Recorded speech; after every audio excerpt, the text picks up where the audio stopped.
안녕하세요. 김성학 변호사입니다. 이번 시간에는 보이스피싱 혐의로 수사와 재판을 앞두고 있는 경우 그 선처 전략에 대해서 살펴보도록 하겠습니다.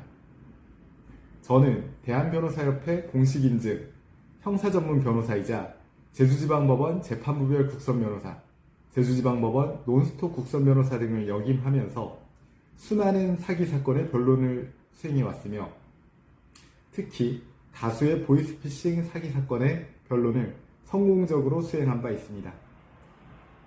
보이스피싱은 은밀하고 치밀하게 계획되어 발생하는 범죄로 중한 처벌의 필요성이 점차 높아지고 있는 추세입니다.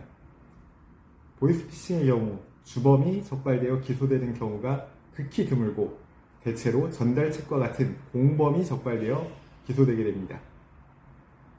중한 처벌의 필요성으로 인해서 법원은 공범에 대해서도 중한 처분을 내리는 경우가 상당히 많습니다. 통상적인 사기 방조의 경우라면 실형이 내려지지 않을 피해 금액에 대해서도 보이스피싱에 의한 사기 방조일 경우에는 실형이 내려지는 경우가 대단히 많습니다. 따라서 보이스피싱 전달책 등 공범이 사기 방조로 기소되었다면 실형의 위험성이 매우 높은 상황이라고 할 것입니다. 보이스피싱 전달책이 실형 위험을 면하기 위해서는 확실한 입장 정리를 통해서 변론을 진행할 필요가 있습니다. 우선 공소사실에 대해서 부인하는 경우에는 보이스피싱 전달책의 공소사실 부인 취지가 범죄 가담에 대한 인식이 없었다는 점일 것입니다. 즉 본인은 돈을 수금하여 전달하는 역할을 하였으나 해당 행위가 범죄에 해당하는지는 몰랐다는 취지입니다. 이와 같은 공소사실 부인 논리가 받아들여지기 위해서는 해당 전달 행위를 통해서 지급받은 보수의 정도, 주범과의 인적 관계, 해당 전달 행위 이후 행위 태양 등을 종합적으로 분석해서 본인의 행위의 위법성을 전혀 인식하지 못하였다는 사실을 입증하여야 합니다.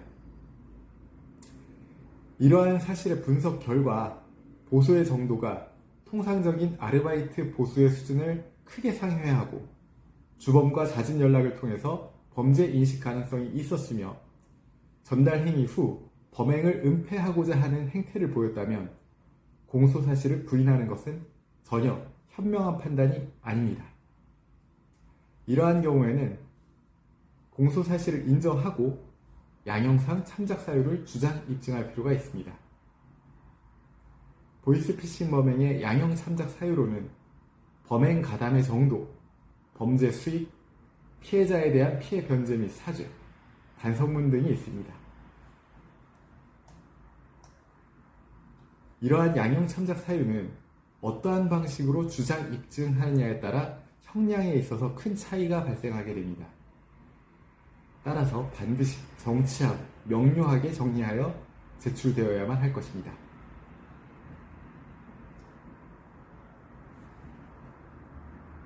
보이스피싱 혐의에 대해서 수사와 재판을 앞두고 있다면 다시금 강조하는데 공소사실 인부에 따른 유불리를 명확하게 판단할 필요가 있으며 공소사실을 인정하기로 하였다면 양형상 참작 사유를 최대한 주장 입증할 필요가 있습니다.